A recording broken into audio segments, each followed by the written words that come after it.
इयत्ता तिसरीची 17वी कविता रानपाखरा ही कविता आपण बघणार आहोत।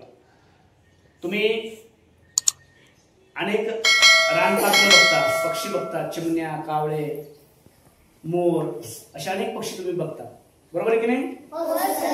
तर मग असंच एक रानपाखरू आहे आणि ते रानपाखरू त्याचं सुंदर असं वर्णन कवी गोपीनाथ यांनी या कवितेमध्ये केलेलं आहे। तर चला बघूया आपण रानपाखरा या कवितेमध्ये नेमका आहे का। रानपाखरा रोज सकाळी येसी माझ्या घरा, येसी माझ्या घरा, गाणे गाऊन मला उठविशी मित्र जीवाचा खरा।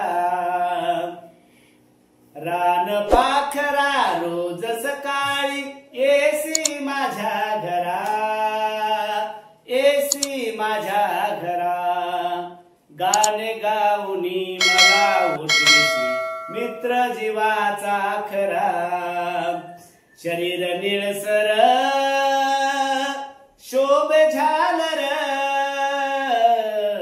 शरीर निळसर शोभे झालर, ठिपक्यांची त्यावरी, ठिपक्यांची त्यावरी, सतेज डोळे चमचम करती जणू रत्ने गोजिरी।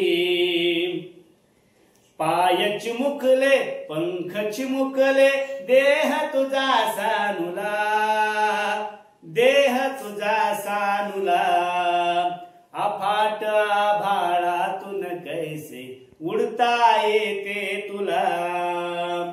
रात्र संपता डोंगर चढुनी वर येतो भास्कर, वर येतो भास्कर, तूही त्याच्या संगे येसी गात गात सुस्वर।